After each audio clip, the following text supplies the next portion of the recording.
तारनगर के मायने जिको बस स्टैंड बननो वो आसानी को भी ऊपर के यदि आप शिक्षित हैं तो किसी को पढ़ाइए, यदि आप सक्षम हैं तो किसी की मदद कीजिए, और यदि आप सफल हैं तो किसी को आगे बढ़ाइए। आज स्किल इंडिया का जमाना है, आज मेक इन इंडिया का जमाना है। आज दुनिया के लोकप्रिय नेता ने डिजिटल इंडिया करके दिखा दिया। हमारी एक बेटी को आप दौड़ा के देख लोगे, आज वो तैयारी नहीं कर रही है, 5 किलोमीटर रनिंग कर देगी वो। 12वीं के बाद अपने सपनों को मजबूत नींव देने का समय आ गया है। आधार क्लासेस लेकर आया है फाउंडेशन बैच, जिसमें राजस्थान लेवल की सभी भर्तियों, शिक्षक भर्ती, एसएससी, बैंक और दिल्ली पुलिस की बेहतरीन तैयारी करवाई जाएगी। इस सुनहरे अवसर का लाभ उठाने के लिए स्कॉलरशिप टेस्ट 15 मार्च से शुरू हो रहा है। सीमित सीटें उपलब्ध है, इसीलिए आज ही रजिस्ट्रेशन करें। राम राम साहब, मैं था देसी पत्रकार राजेश और आप लोग देख रहे हो फिलहाल जलको चुरूर में आभार मौजूद हूँ। तारनगर की माँ जालपा देवी राजकीय महाविद्यालय के महीने जठे आज राजस्थान प्रदेश रा उप मुख्यमंत्री उच्च शिक्षा मंत्री श्री प्रेमचंद जी बेरवा कुछ समय बाद में पधार रही। अठे जी का ही भामाशाह तारचंद जी गोयल और माता बिमी देवी वे आर्थिक सहयोग कर अठेगा जगह टापर ही शिक्षा ने और मजबूती प्रदान करने खातिर कक्षा कक्ष और विज्ञान भवन को जुगा निर्माण कराई है। अब आज की व्यवस्था है मेरे पीछे देख पा रहे हो कि एनसीसी का जगह कैडेट है वह पलक पावड़ा जगह बिछा के बैठे हैं और बहुत ही जल्द जिका है प्रदेश का उप मुख्यमंत्री प्रेमचंद जी बेरवा जी का ही पहुंचने वाला ही। आज को जो कार्यक्रम है, लोकार्पण है, वो लोकार्पण खाली ईंट और पत्थरों निर्मित भवन और इमारत का लोकार्पण नहीं है। यह लोकार्पण ज्ञान के मंदिर में विद्या की देवी मां सरस्वती के लिए बनाए हुए नए आसन का लोकार्पण है। ऐसे भावे कार्यक्रम के जो लोकार्पण में पधारे हैं हमारे बेरवा साहब और हमारे राठौड़ साहब, एक बार इनकी जोरदार तालियों भामाशाह को अभिनंदन। ये केवल ईंट और पत्थरों का ढांचा नहीं है, बल्कि आने वाली पीढ़ियों के सपनों का आधार है। सबसे पहले मैं हृदय से और हृदय की गहराइयों से भामाशाह श्री ताराचंद जी गोयल एवं श्रीमती विम्मी जी गोयल तथा उनके समस्त परिवार को नमन करता हूं, जिन्होंने अपने पूज्य पिताजी स्वर्गीय श्री राधा कृष्ण जी भगत और माता स्वर्गीय श्रीमती नारायणी देवी भगत की पुण्य स्मृति में इस महान कार्य को साकार किया है। ये केवल दान नहीं, ये संस्कार है, ये परंपरा है और ये भारतीय संस्कृति का जीवंत उदाहरण। मेरे भाई और बहनों, राजस्थान की ये धरती वीरों की धरती है, ये त्याग और बलिदान की है और साथ ही ये शिक्षा, संस्कृति और सेवा की भी धरती है।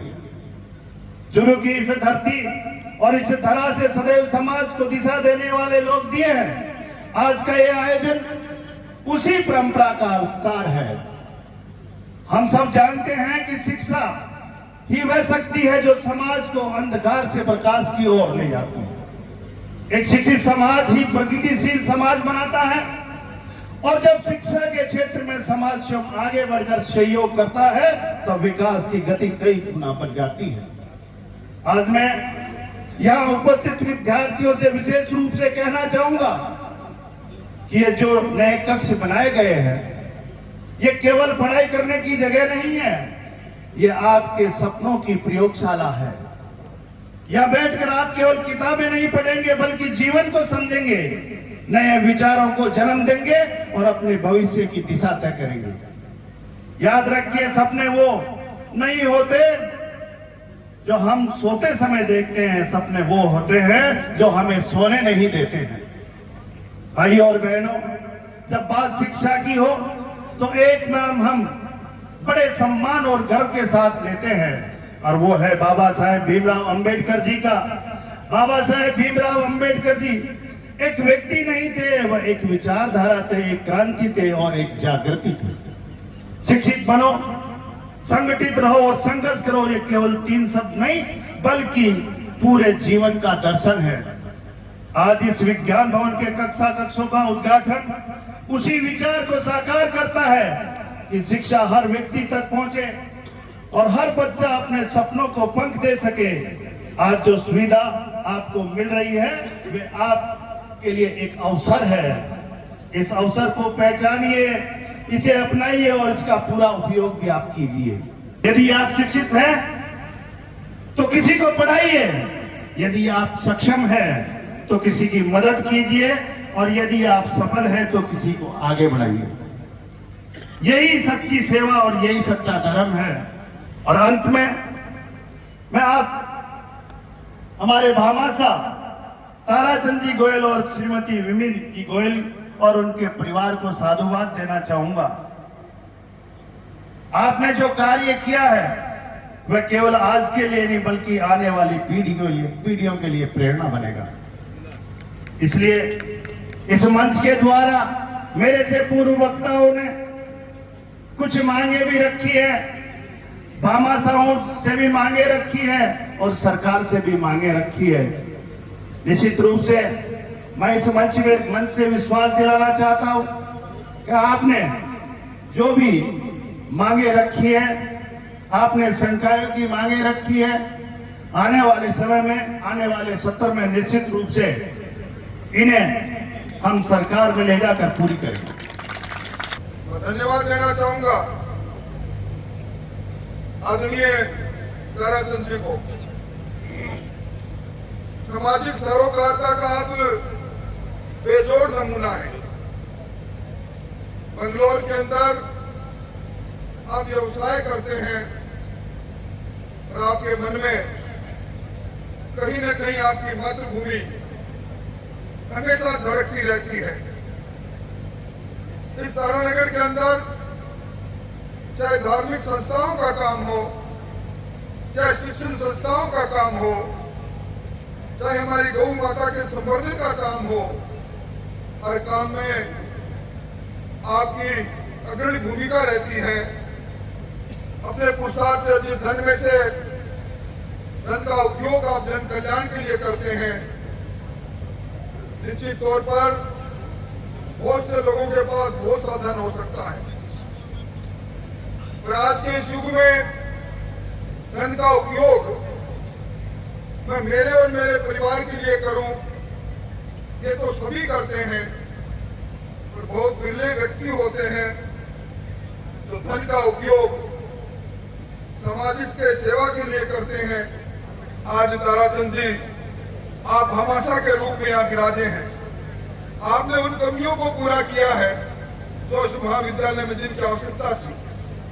आज समय बदला है, अब हमारा विद्यार्थी उच्च शिक्षा के साथ साथ उन ऊंचाइयों को छू रहा है। मुझसे पहले पूर्व वक्ताओं ने सही कहा, झाझड़िया जी ने सही कहा कि आज किसी देश में चले जाएं, आज अमेरिका के अंदर आईटी प्रोफेशनल, मेडिकल प्रोफेशनल और विज्ञान और अन्य क्षेत्रों के अंदर अगर सबसे अधिक कोई प्रोफेशनल है तो हिंदुस्तान के लोग हैं। 2024 के अंदर अकेले अमेरिका में इस हिंदुस्तान से 3,31,000 विद्यार्थी गए।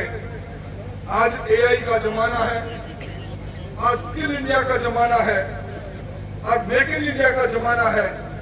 आज दुनिया के लोकप्रिय नेता ने डिजिटल इंडिया करके दिखा दिया, तो उसके साथ ही वो फिट इंडिया भी चाहते हैं। आज खेल के मैदान के साथ भी हमारे विद्यार्थी का संबंध रहे, इसकी भी बहुत बड़ी आवश्यकता है।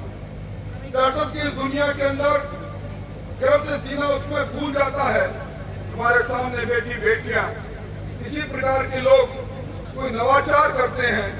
मैं एक बात कहना चाहता हूं, आज हम देखते हैं कि हम कौन सी ऊंचाई पे जा रहे हैं। मुझे दुनिया में घूमने का बहुत मौका मिला और आज मैं कह सकता हूं कि यदि दुनिया में सबसे ज्यादा कोई इंजीनियर देने वाला देश है तो वो भारत है। सबसे ज्यादा कोई डॉक्टर देने वाला देश है दुनिया को तो वो भारत है। ये अपने आप में बहुत बड़ी बात है।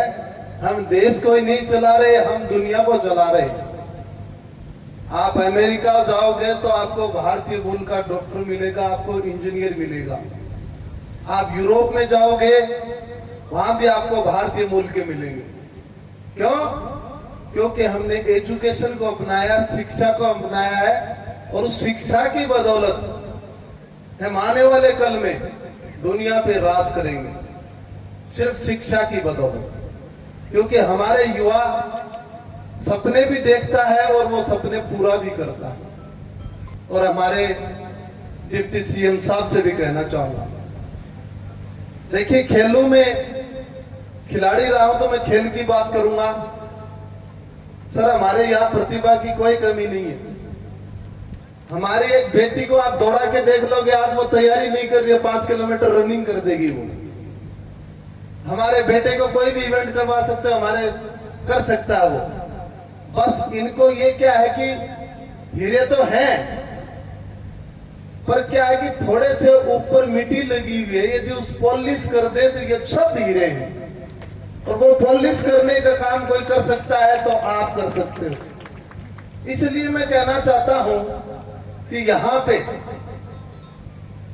पिछली बार मैं आया था, यहां बहुत बड़ा ग्राउंड है, और उस ग्राउंड को हम डेवलप करें तो यहां से आपको नेशनल ही नहीं इंटरनेशनल एशियन गेम में यहां से मेडल ला सकते हैं। काबिलियत है इस जगह की। तो मैं कहना चाहता हूं यहां पे चाहे वो यूजीसी ग्रांट हो, चाहे स्टेट गवर्नमेंट की ग्रांट हो, कैसे भी करके यहाँ हमारे यदि सिंथेटिक ट्रैक बन जाए तो इस जगह का भविष्य ही बदल जाएगा। दूसरा मैं कहना चाहता हूं, फिर भी यदि मल्टीपर्पज एक अच्छा हॉल बन जाए यहाँ पे, उसमें हम 20-30 गेम करवा सकते हैं आज के दिन।